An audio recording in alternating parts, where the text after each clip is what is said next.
ada sesuatu lah sama anak gitu. Oh. Dia minta ditindik. Saya laki-laki, saya bilang buat apa sih gitu loh.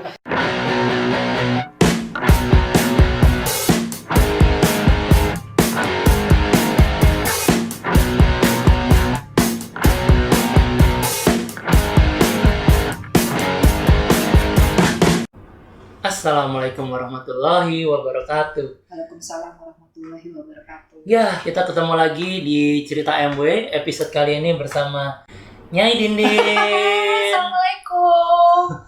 Kayaknya baru kemarin saya ngisi di Nyai Dindin. Kan kita gitu. Setiap ketemu harus ada sesuatu ya. Harus yang ada kita sesuatu jadikan baru ya. ilmu. Oke. Nyai Dindin ini tadi sebelum kita mulai syuting agak-agak kesel. Tapi begitu kamera on, langsung dia bisa memasang muka ceria. Kenapa Nyai? Ada apa sih? Enggak sih, sebetulnya sih aduh jadi curhat, tapi nggak apa-apa. Karena kan manusia lahirnya memang ada ego, ada apa segala macam lah. Cuman tadi tuh agak-agak keselnya karena apa? Ada sesuatu lah sama anak gitu. Dia minta ditindik. Saya laki-laki, saya bilang buat apa sih gitu loh. Tapi saya bersyukurnya gini, karena dia masih mau izin sama saya. Iya. Tapi jadi saya cuma bisa kesel aja, tapi jangan sampai marah gitu loh. Nah, kenapa jadi situ sih? Paham ya? Saya juga tindik dulu. Ya. Tapi memang ada fase-fasenya mungkin. Oke, kita berarti masalahnya berarti kita bahas tentang itu ya? Tentang apa? Marah kali ya? Memanage marah, anger management. Bahasanya. Gimana cara kita memanage marah? Jadi kan Mbak Yu bilang, ya kesel sih, cuma ada untungnya juga. Untungnya anak gua tuh masih bilang. Betul. Kayak gitu. Gitu saya masih merasa ini. Oh ya udah, saya cuma bisa kesel, tapi saya nggak sampai marah karena dia masih bernego sama saya. Iya.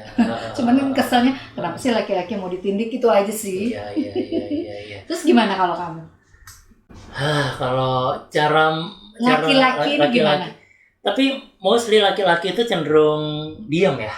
Kecenderungannya diam ya ketika marah, karena dia berusaha menarik diri untuk mencerna, sehingga dengan mencerna berpikir itu laki-laki lebih sedikit kata-kata yang keluar dibanding wanita. Wanita kebalikannya, mungkin ketika marah dia akan berusaha terus mengeluarkan energinya berupa kata-kata, setelah itu selesai. Sementara laki-laki cenderung memendam, dia berpikir nanti dia akan menyampaikan dengan kata-kata mungkin yang udah diatur gitu. Betul. Jadi nggak spontan. Halus ya. Jadi kita mau dia jawabannya cool aja. Iya, tapi sebenarnya juga itu lumayan menahan amarahnya. Makanya mungkin di dalam hatinya istighfar terus kali ya. Kebalikannya kalau yang perempuan, aduh maaf ya, Nyai agak-agak. Iya gitu. Jadi memang dari literatur yang saya baca, salah satu perbedaan wanita dan lelaki itu cara penyampaian. Dari segi kosakata per hari aja berbicara jauh lebih banyak wanita dibanding pria. Kalau menurut itu ya literatur yang saya baca itu ya, Nyai ya. Gitu. Terus habis itu sekarang senyum aja deh, Nyai. Mungkin lebih cantik, Nyai. Kayaknya lebih pantas kalau senyum aja gitu ya. Tapi gini Mas, berarti tandanya memang nggak tahu apa kodratnya perempuan begitu apa gimana ya, apa emosinya lebih ke depan daripada emosinya ya? lebih di depan daripada pikirannya, dalam artian bisa jadi dia jadi nggak udah nanti urusan belakangan gitu. Contoh deh gini, misalnya ada satu kejadian, misalnya kita melihat saudara kita tabrakan misalnya. Perempuan pasti langsung nangis, sambil nyelamatin nangis kan. Laki-laki enggak, dia akan nyelamatin dulu, akan ini dulu, mungkin di belakangnya akan nangis. Setelah itu semua terjadi, baru dia menyesali, nangis atau apalah kayak gitu. Memang beda, yang satu emosi di depan, yang satu emosi di belakang kayak gitu. Nah terus berkaitan dengan marah, sebenarnya marah itu kalau yang saya baca juga ini adalah luapan emosional yang memang ke-trigger ada satu hal, dia akan keluar rasa marah itu. Sebenarnya rasa marah itu juga nggak apa-apa sih menurut saya, asal bisa di manage dengan baik. asal tahu mungkin kapan kita harus marah, kapan kita harus hanya memberitahu kayak gitu. Jadi emang ada saat-saatnya. Kan pernah tuh ya, bukan pernah sih, aku sering kali dapat misalnya masukan gitu bahwa gini, ketika kita memang ada sesuatu gitu, sebaiknya memang disampaikan dulu, sampaikan secara baik, maksudnya ya berkomunikasi sampai benar-benar ada, jangan sampai akhirnya diem tanpa ada kejelasan, tahu-tahu langsung emosi banget gitu ya, yang meledak-ledak, akhirnya malah tambah nggak tambah beres, malah tambah runyam kan. Nah memang kalau perempuan mungkin lebih ke situ lebih dulu itu, tapi ya udah itu mungkin begitu ya. Saya nggak mau ini perempuan karena saya perempuan, tapi saya mengakui itu, saya mengakui. Cuman maksudnya mungkin dari sekarang ya kayak Nyai mestinya udah bisa berubah ya, dengan cara bagaimana memanage tadi memanage rasa marah. Keren juga tuh ya, maksudnya. Tapi kalau dari segi maksudnya kayak kita nih, ada nggak sih ayatnya atau yang membuat akhirnya kita tuh berpikir bahwa lu jangan marah deh gitu, apa yang kayak gitu gimana tuh Mas? Ada ayatnya itu di Ali Imran ayat 134. Ali Imran 134. Iya, intinya Allah itu sangat menyukai orang-orang yang berbuat kebajikan. Orang-orang yang berbuat kebajikan itu apa? Yang bisa menahan amarah dan memaafkan kesalahan orang.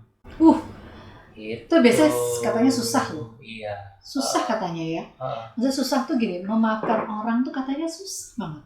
Gampang diucap ya, kayak sabar, ikhlas, maafin aja, gampang. Gitu loh. Tapi emang pelaksanaannya nggak segampang itu, kayak begitu.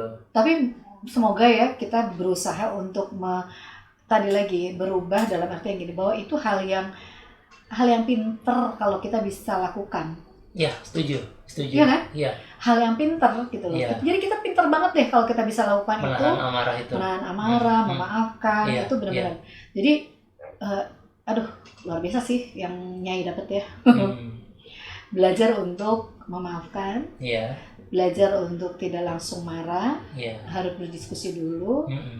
Terus satu lagi bahwa apa yang maksudnya kita ini begini nih ada pertanggungjawabannya loh. Semua dimintain pertanggungjawaban. Nah, apalagi ada pertanggungjawaban. Jadi mungkin itu juga jadi trigger kita bahwa kita harus berubah menjadi orang yang bisa mengontrol rasa marah. Rasa marah itu baik, tapi rasa marah itu harus di-manage. Juga ada hadis Nabi kalau nggak salah, jika salah seorang di antara kalian marah, diamlah.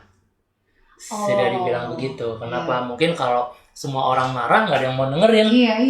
Jadi memang nggak selesai karena semua berebut untuk bicara kan, kayak gitu.